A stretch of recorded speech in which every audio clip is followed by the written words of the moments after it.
Hi friends, welcome back to fruit mixer YouTube channel. இன்றைக்கி நம்ம வீடியோவில் எதை பற்றி பார்க்க போகிறோம் அப்படின்னு பார்த்தீங்கன்னா டெம்பிளை பற்றி தான் பார்க்க போகிறோம். இது வந்து ஒரு டெம்பிள் vlog. நம்ம இன்றைக்கி எங்கே போயிட்டுருக்கோம் அப்படின்னு பார்த்தீங்கன்னா திருவள்ளூரில் இருக்க ஸ்ரீ வீரராகவர் பெருமாள் கோயிலுக்கு தான் போயிட்டுருக்கோம். வாங்க வீடியோக்குள்ளே போகலாம்.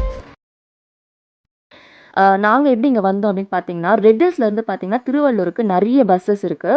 505ன்னு சொல்லிட்டு நிறைய பஸ்ஸஸ் இருக்குது. ½ அன் ஹவருக்கு ஒரு தடவை அந்த பஸ் வந்துகிட்டே இருக்குது. ஸோ நாங்கள் ரெட்டில்ஸ்லேருந்து பஸ்ஸில் தான் வந்தோம். ஸோ டேரெக்டாக வந்து கோவிலுக்கு எதிர்க்கவே வந்து பஸ் நிற்குது. அங்கேருந்து வாக்கபிள் டிஸ்டன்ஸ் தான். ஸோ அப்படி தான் நாங்கள் வந்தோம்.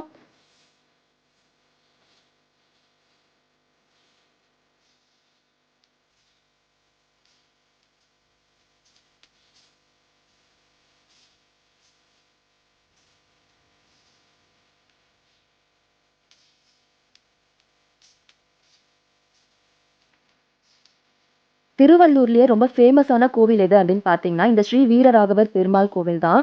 இந்த கோவில் வந்து ரொம்ப பழமையான கோவில் அப்படின்னு சொல்கிறாங்க. இந்த கோவில் பார்த்தீங்கன்னா 5000 வருட பழமையான கோவில். 8ஆம் நூற்றாண்டில் பல்லவர்களால் கட்டப்பட்டது அப்படின்னு சொல்கிறாங்க. சோழர் காலத்தை சேர்ந்த 3 கல்வெட்டுகளும் இங்கே இருக்குது அப்படின்னு சொல்கிறாங்க. இந்த திருவள்ளூரில் இருக்க ஸ்ரீ வீரராகவ பெருமாள் கோவிலுக்குள்ளே என்டர் ஆகும்போது எனக்கு எப்படி ஃபீல் ஆச்சுன்னா, இந்த ஸ்ரீரங்கம் கோவில் இருக்கு இல்லையா, அதுக்குள்ளே போகும்போது எப்படி இருக்குமோ அதே மாதிரி தான் எனக்கு இருந்தது. ஏன்னா அந்த இடமும் இந்த இடமும் பார்த்தீங்கன்னா கிட்டத்தட்ட சேமாக தான் இருக்க மாதிரி, ஏதோ ஒரு கனெக்டிவிட்டி இருக்க மாதிரி ஃபீல் ஆச்சு. அதே மாதிரி ஸ்ரீரங்கத்தில் பெருமாள் எப்படி படுத்த நிலையில் இருப்பாரோ அதே மாதிரி தான் இந்த கோவிலையும் பார்த்தீங்கன்னா பெருமாள் வந்து படுத்த மாதிரி இருப்பார். 15 அடி நீளத்துலையும் 5 அடி உயரத்துலையும் பார்க்கவே ரொம்ப அழகாக இருப்பார். அது மட்டும் இல்லாமல் இந்த கோவிலில் பார்த்தீங்கன்னா பெருமாளுக்கு சந்தன தைலத்தால் மட்டும்தான் அபிஷேகம் பண்ணுவாங்க. இந்த கோவிலுக்கு வர உகந்த நாள் எது அப்படின்னு பார்த்தீங்கன்னா சனிக்கிழமை அப்புறம் அமாவாசை. இந்த நாளுக்கு வர்றது ரொம்பவே உகந்தது. நாங்கள் பார்த்தீங்கன்னா புரட்டாசி மாதம் சனிக்கிழமை வந்தோம். ஸோ ரொம்பவே விசேஷமாக இருந்தது. கோவில் ஃபுல்லாக பார்த்தீங்கன்னா நிறைய கூட்டமாக இருந்தது. ஒவ்வொரு கோவிலுக்கும் பார்த்தீங்கன்னா ஒவ்வொரு சிறப்புகள் இருக்கும். அதே மாதிரி இந்த கோவிலோட சிறப்பு என்ன அப்படின்னு பார்த்தீங்கன்னா, எந்த நோய் நொடிகள் இருந்தாலும் இந்த கோவிலுக்கு வந்து வேணும்னா அந்த நோய் நொடிகள் வந்து சரியாயிடும் அப்படின்னு நம்பப்படுது. அதே மாதிரி இந்த கோவிலில் இருக்க குளத்துல வந்து அமாவாசை அன்னைக்கு வெள்ளத்தை கரைக்கிற ஒரு பழக்கம் இருக்கு. அது வந்து நம்ம மனதால நினைச்ச பாவம் கூட அதோட சேர்ந்து கரைஞ்சிரும் அப்படின்னு நம்பப்படுது. நோய் நொடிலாம் கரைஞ்சிரும் அப்படின்னு நம்பப்படுது. அந்த கோவிலில் இருக்க குளம் பார்த்தீங்கன்னா கங்கை நதி வந்து எவ்வளோ புனிதமானதோ அதே மாதிரி வந்து அந்த கோவில் குளத்தில் இருக்க தண்ணீரும் வந்து அவ்வளோ புனிதமானது அப்படின்னு சொல்கிறாங்க. அந்த அளவுக்கு பவர்ஃபுல் அப்படின்னு சொல்கிறாங்க.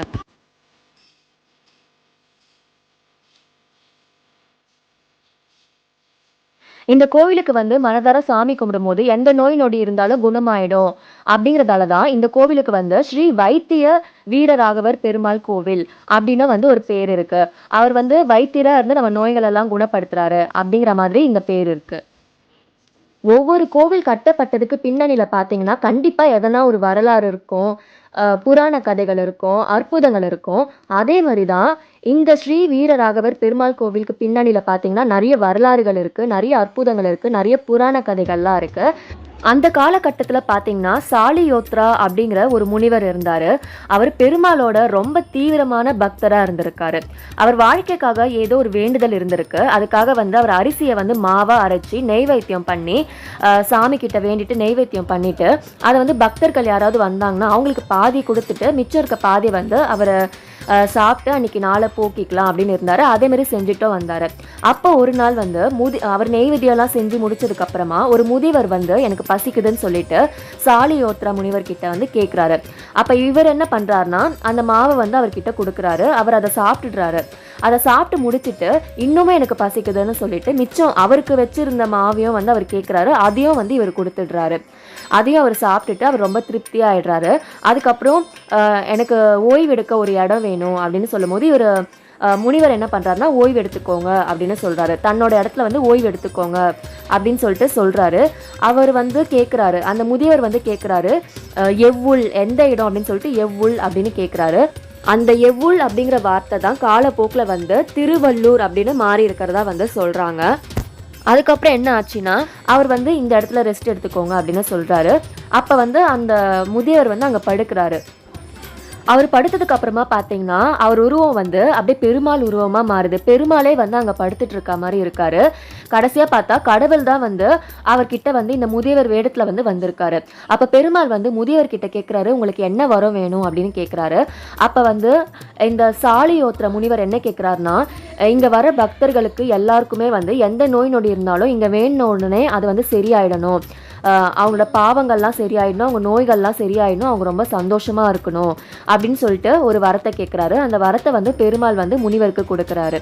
அதனால தான் இந்த கோவிலுக்கு வந்து யார் வந்து வேணுனாலும் அவங்களுக்கு இருக்க பாவங்கள் நோய் நொடிகள் வந்து சரியாயிடும் அப்படிங்கிற ஒரு நம்பிக்கை இருக்குது. ஸோ இதுதான் வந்து இந்த கோவிலுக்கு பின்னாடி இருக்கிற ஒரு வரலாறு. இதை வந்து நான் உங்களுக்கு சிம்பிளாக சொல்லியிருக்கேன்.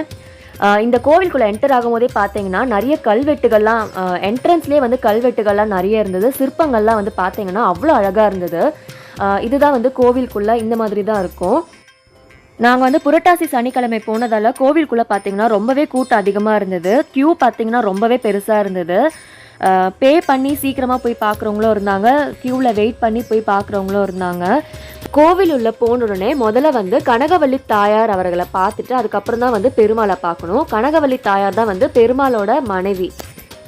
நாங்கள் பார்த்தீங்கன்னா 2 hours வெயிட் பண்ணி அதுக்கப்புறமா தான் எங்களால் பெருமாளை பார்க்க முடிஞ்சது. அவ்வளோ ஜனமாக கூட்டமாக இருந்தது அன்றைக்கி. உள்ளே போகும்போதே சொன்னாங்க சாமியை வந்து எப்படி பார்க்கணும், மேலேருந்து ஃபேஸ்லேருந்து பார்த்துட்டு கடைசியாக பாதம் பார்க்கணும், திரும்ப பாதத்துலேருந்து ஃபேஸ் வரைக்கும் பார்க்கணும், நல்லா பாருங்கள், பாதத்தெல்லாம் ஃபுல்லாக பாருங்கள் அப்படின்னு சொல்லிட்டு உள்ளே என்டர் ஆகும்போதே வந்து நமக்கு சொன்னாங்க. இந்த கோவில் உள்ள பார்த்தீங்கன்னா செவுத்துல வந்து ஃபுல்லாகவே வந்து கல்வெட்டுகள் தான் இருக்குது. நம்ம நிற்கிற இடம் எந்த இடம் பார்த்தாலும் கல்வெட்டுகளாக இருக்குது. ஸோ அதுலேருந்து பார்க்கும்போதே தெரியுது எவ்வளோ பழமையான கோவில் அப்படின்னு. கோவில் உள்ள பார்த்தீங்கன்னா நிறைய தூண்கள் இருக்குது. ஒவ்வொரு தூண்லேயும் பார்த்தீங்கன்னா ஒவ்வொரு மாதிரியான சிற்பங்களை வந்து செதுக்கி வச்சுருக்காங்க. பார்க்கவே அவ்வளோ அழகாக இருக்குது. அந்த கல்வெட்டுகளும் பார்த்தீங்கன்னா கோவிலில் ஃபுல்லாகவே கல்வெட்டுகள் இருக்குது. பார்க்கவே ரொம்ப அழகாக இருக்குது. இதுக்காகவே வந்து பழைய காலத்து கோவிலுக்கெல்லாம் போய் பார்க்கணும் அப்படின்னு சொல்லிட்டு ஒவ்வொரு கோவிலுக்கும் போய் பார்க்குறது. ஏன்னா அதெல்லாம் பார்க்கும்போதே வந்து அந்த அந்த காலத்தில் வந்து அவங்க எப்படிலாம் இதெல்லாம் பண்ணியிருப்பாங்க அப்படிங்கிற ஒரு பிரமிப்பாக ஆகிடும். ரொம்ப ஒரு நல்ல ஃபீல் கொடுக்கும் அதெல்லாம். உடம்புல எந்த ஒரு பிரச்சனை இருந்தாலும் இந்த கோவிலுக்கு வந்தால் அது சரியாயிடும் அப்படின்னு நம்பப்படுது. அமாவாசை அன்னைக்கு வர்றது ரொம்பவே சிறப்பு அப்படின்னு சொல்கிறாங்க. ஸோ நீங்களும் கண்டிப்பாக இந்த கோவிலுக்கு வந்து பாருங்கள். இந்த கோவில் வந்து கண்டிப்பாக உங்களுக்கு ரொம்ப பிடிக்கும். ஏன்னா இந்த கோவிலோட ஆர்கிடெக்சர் எல்லாமே வந்து அவ்வளோ சூப்பராக இருக்குது. நீங்கள் வந்துட்டு இந்த கோவில் எப்படி இருக்குது அப்படின்னு கமெண்ட் பாக்ஸில் கமெண்ட் பண்ணுங்கள்.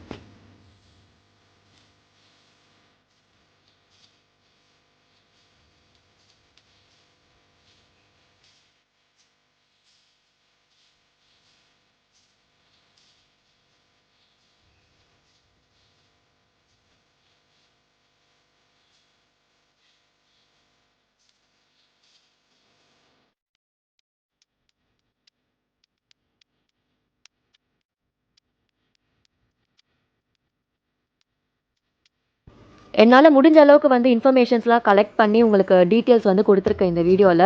உங்களுக்கு இந்த வீடியோ பிடிச்சிருந்தா ப்ளீஸ் லைக் பண்ணுங்கள், ஷேர் பண்ணுங்கள், சப்ஸ்கிரைப் பண்ணுங்கள். அதோட மறக்காமல் பெல் ஐக்கானை கிளிக் பண்ணுங்கள், ஆளுங்கிற ஆப்ஷனை கிளிக் பண்ணுங்கள்.